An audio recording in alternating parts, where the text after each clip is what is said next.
Senhor esteja convosco. Ele está no meio de nós. Proclamação do Evangelho de Jesus Cristo segundo São Lucas. Glória a vós, Senhor. Pelo sinal da Santa Cruz, livrai-nos Deus nosso Senhor dos nossos inimigos. Naquele tempo, Jesus contou aos discípulos uma parábola para mostrar-lhes a necessidade de rezar sempre e nunca desistir, dizendo: numa cidade havia um juiz que não temia a Deus e não respeitava homem algum.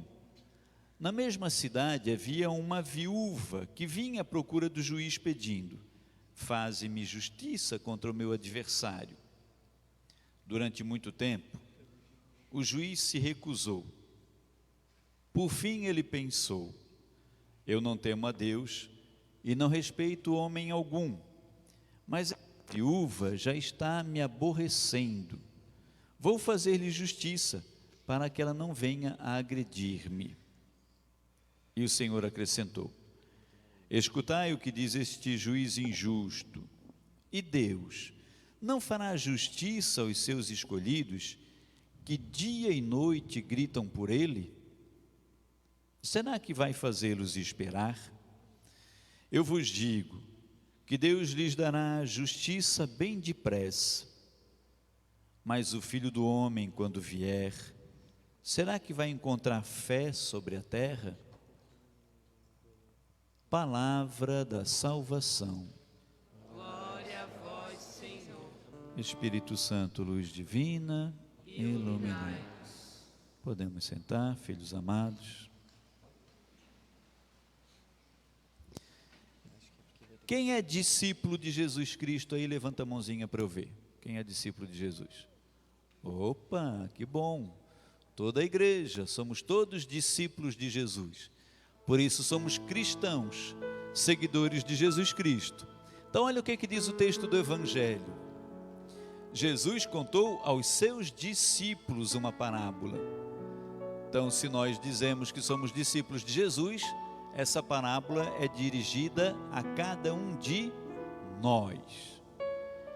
Qual que era a intenção de Jesus quando ele contou essa parábola para os seus discípulos? Qual que é a intenção de Jesus contando essa parábola para cada um de nós hoje à noite? Jesus contou uma parábola para mostrar-lhes a necessidade de rezar sempre.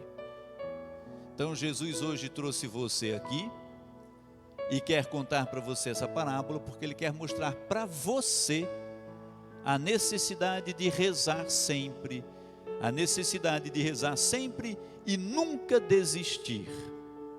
Você, em algum momento da sua vida, já sentiu assim uma preguicinha de rezar? Não levanta a mão, agora não precisa levantar a mão, tá? Responde só para você. Já sentiu uma preguicinha de rezar? Você alguma vez já sentiu assim uma vontadinha? Hoje eu não vou na missa não. É domingo, mas eu não vou. Hoje está chovendo, está frio. Hoje eu não estou escalado para a liturgia, não vou. Hoje a missa não é do meu grupo, eu não vou.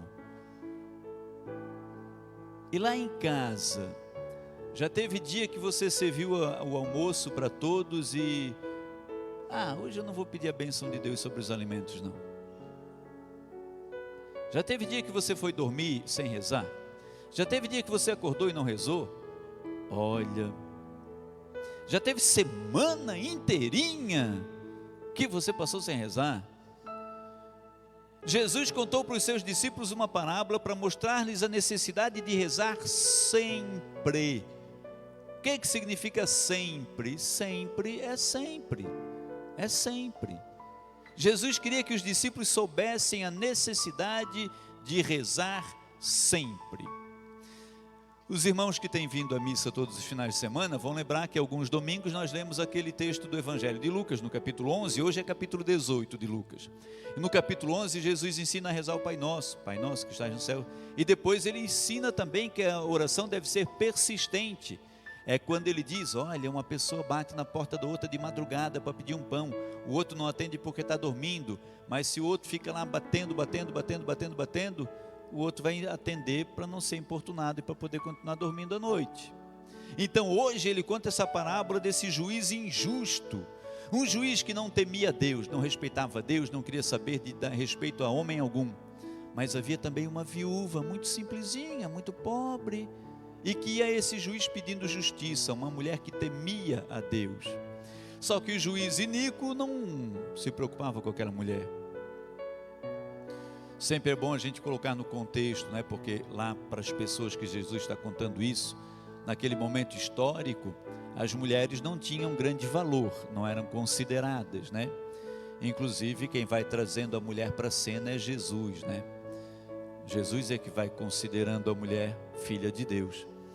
Só que nesse tempo a mulher não tinha muito valor, e a mulher viúva então, e a mulher que fosse viúva e ainda não tivesse um filho homem para orar por ela, olhar por ela, era colocada à margem, as viúvas e os órfãos. E a viúva vai pedir para esse homem justiça, mas ela não tem um homem do lado dela. Então o juiz nem dá bola para ela, nem liga. Ele não teme a Deus. Só que a mulher, o que ela faz? Ela insiste. Ela vai todos os dias lá no escritório dele. Todos os dias. Aperta o interfone. Eu sou aquela viúva. Todo dia. Até que um dia ele pensa com ele assim: eu não temo a Deus e não respeito homem algum, mas essa viúva já está me aborrecendo. Vou fazer justiça para ela parar de me incomodar. E aí Jesus faz a pergunta, escuta o que diz esse juiz injusto: Deus não fará justiça aos seus escolhidos que dia e noite gritam por ele? Então o Senhor Jesus está ensinando para a gente que se dia e noite nós gritamos por Jesus, Jesus nos atende, Jesus fará justiça para a gente. Mas é preciso que a gente grite por ele dia e noite, que a gente louve, que a gente reze, que a gente peça ao Espírito Santo, que a gente invoque a intercessão dos santos e santas de Deus, que a gente reze com salmo, que reze com a Sagrada Escritura, que a gente perceba ao entrar na igreja que existe uma capelinha do sacrário com Jesus Eucarístico, onde a gente pode dobrar os nossos joelhinhos e rezar, que nós podemos rezar também diante das imagens que tem, porque nós não estamos adorando a imagem, nós estamos usando a imagem como uma forma de acessarmos a Deus. Podemos dobrar os joelhos sim, diante da imagem de Jesus morto, se ali nos traz Jesus, por que não? Podemos dobrar os joelhos sim, diante da imagem de Nossa Senhora das Dores. Se de repente eu estou num momento de dor, se eu estou sofrendo, e Nossa Senhora das Dores me ajuda a carregar a minha cruz, por que não vou rezar diante dessa imagem? Não é adoração, é veneração, e eu estou usando esse momento para estar na presença de Deus. Então por que não vale? Vale sim. A palavra de Deus pede que nós rezemos incessantemente, o tempo todo, em oração e em adoração. Viver uma vida de oração. A palavra de Deus diz que se a gente clama por Ele dia e noite, o Senhor não fará justiça a todos aqueles que gritam por Ele dia e noite, fará justiça. Mas a nossa oração deve ser insistente, constante. Devemos rezar sempre, com palavra, com ação de graças, com os nossos cânticos. Veja, meus amores, como a palavra de Deus se confirma no texto da primeira leitura, que é do livro de Êxodo. Houve um conflito entre os amalecitas e os israelitas. Os amalecitas queriam destruir o povo de Deus. Os amalecitas, isso aqui é lá no tempo do povo de Deus, é antes ainda da vinda de Jesus. Então os amalecitas queriam destruir os israelitas. E aí o que Moisés faz diante daquela ameaça? Era uma ameaça. Diante da ameaça de conflito, Moisés sobe ao monte para rezar. Subir ao monte é aquilo que a gente faz quando a gente vai para um retiro, é aquilo que a gente faz quando a gente vem à missa. A gente vir à missa é vir ao monte, é subir num lugar mais alto para rezar. Inclusive, se a gente vai no interior, a gente vai observar que as igrejinhas sempre são no lugar mais alto da cidade, né? Elas são no monte, no lugar alto, porque o povo de Deus, ao longo da história da salvação, sobe a montanha para rezar. Subir a montanha é afastar-se da confusão, do conflito que está lá embaixo, é subir um pouquinho. É quando a gente vai lá e fecha a portinha do quarto, dobra o joelhinho na beira da cama e reza o nosso terço, a nossa leitura orante. É quando na nossa casa nos juntamos papai e mamãe e vamos rezar. Quando a gente chama o esposo e esposa e vamos rezar juntos. É quando a gente sobe ao monte para rezar. O que a palavra do Êxodo diz?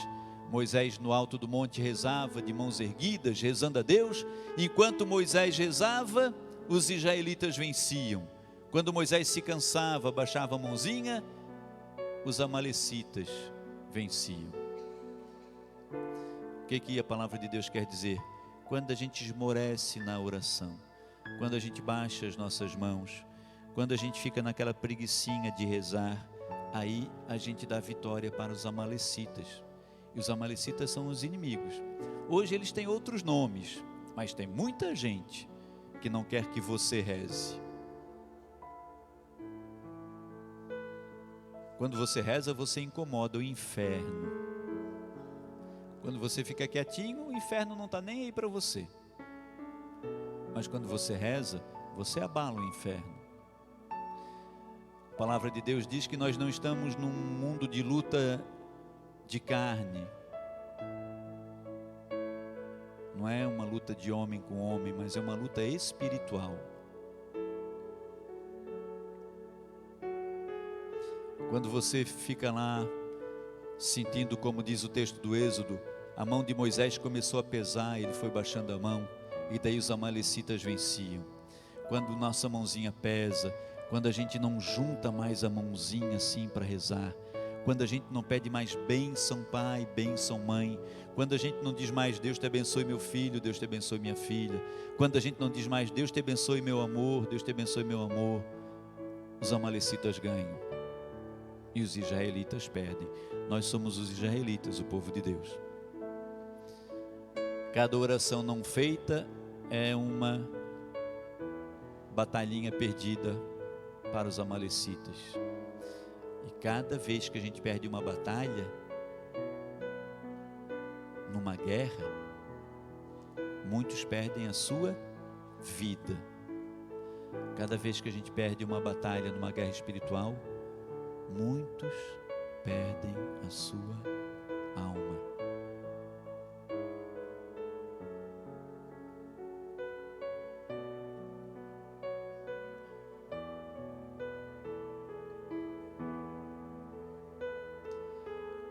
O Moisés também esmoreceu.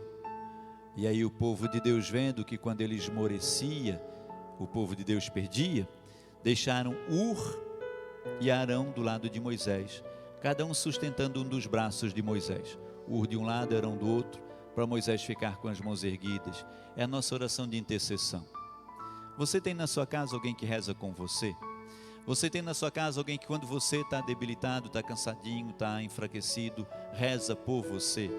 Você é um intercessor, você reza pelo seu grupo de jovens, você reza pelo seu movimento de irmãos, você reza pelos ministros, você reza pelo seu padre, você reza pela sua comunidade. Essa é a oração que sustenta as mãos do outro, e é preciso que a gente seja assim também. Por isso é que nós somos comunhão. Por isso é que nós temos os momentos de adoração ao Santíssimo Sacramento, estamos ali rezando por quem não reza. Por isso é que quando entramos na igreja, a gente vem com outros irmãos, porque cada um que está aqui está sustentando o braço do outro, para que o outro reze também. Um sozinho é facilmente destruído pelo inimigo de Deus, mas quando nós nos reunimos em assembleia, em comunhão de oração, a nossa oração ganha corpo, e nós chegamos ao coração de Jesus. Nós estamos aqui clamando por Jesus, gritando por Ele dia e noite, e aí as bênçãos dele recaem sobre nós. Mas se a gente enfraquece, se a gente esmorece, se a gente desiste, se a gente se perde pelo caminho, Jesus Cristo quer ensinar para mim e para você hoje a orar sempre e não desistir nunca, e inclusive porque orando nós não vamos desistir. Quando a gente para de rezar é que as turbulências, os amalecitas vêm até nós e vão nos impelir para uma desistência, para que a gente enfraqueça, porque eles querem nossa destruição. Os amalecitas modernos, os amalecitas do ano 2022, os nossos amalecitas contemporâneos, têm muitas formas de guerrear contra nós. Se nós não estivermos afirmados na oração, se nós não estivermos cutucando o Senhor dia e noite, gritando por Ele dia e noite, Como que a gente cantou no Salmo, meus amores? Tirando o Ministério de Música, né, porque está na pontinha da língua deles. Mas nós, lembramos o que a gente cantou nos Salmos? O refrãozinho? Do Senhor é que me vem o meu socorro. É do Senhor que me vem o meu socorro. Também não precisa levantar a mãozinha, tá? Responde só para você. Você concorda que o Senhor te socorre quando você clama a Ele? Se você acha que o Senhor te socorre se você acha que é do Senhor que vem o teu socorro, como é que você pede socorro para o Senhor? Discando no 0800? A gente não pede socorro para Deus em prece, em oração? Então, se a gente canta no Salmo dizendo, do Senhor me vem o meu socorro, quando eu preciso de socorro, eu vou recorrer ao Senhor. Mas o nosso Senhor pede que nós recorramos a Ele o tempo todo. Por quê? Porque às vezes a gente quebra o carro. Meu carro quebrou essa semana, eu levei para o Júlio arrumar. Eu pedi socorro para o Júlio. Júlio arrumou. Mas eu fui até ele quando eu precisei de socorro. Porém, muitas vezes, nós estamos correndo risco e não percebemos. Eu já estava quase correndo um risquinho, né, Júlio? Porque já estava lá com os pastilhinhas de freio e tudo. Eu podia, de repente, precisar dar uma freada mais brusca e, de repente, ficar sem. Eu não estava sabendo. Se eu não tivesse recorrido para arrumar. O que eu quero dizer com isso? Jesus pede que a gente recorra a Ele em oração dia e noite, que a nossa oração seja sempre. Por quê? Porque Ele estará nos socorrendo sempre. Porque às vezes nós corremos um risco que nem imaginamos, a gente nem percebe. Às vezes a gente está lá sem pastilhinha de freio e não notou ainda. E aí, se a gente não recorre ao Senhor, se a gente não grita por Ele dia e noite, por isso é que a nossa oração deve ser insistente, devemos rezar sempre. Filhos queridos, deixando de lenga-lenga, para a gente levar para a nossa semana, para levar para a nossa casa, para meditar, 2 momentos da liturgia deste final de semana. Esse momento que acabamos de repetir. Do Senhor é que me vem o meu socorro. Vamos dizer juntos? Do Senhor é que me vem o meu socorro. E a outra verdade para a gente levar: rezar sempre para nunca desistir. Vamos juntos? Rezar sempre para nunca desistir. Vamos levar essas verdades para casa. Do Senhor me vem o meu socorro e eu devo rezar sempre. E assim, minha casa será edificada, minha vida fortalecida. Que a palavra de Deus, filhos queridos, nos ajude a ganhar a vida eterna. Amém.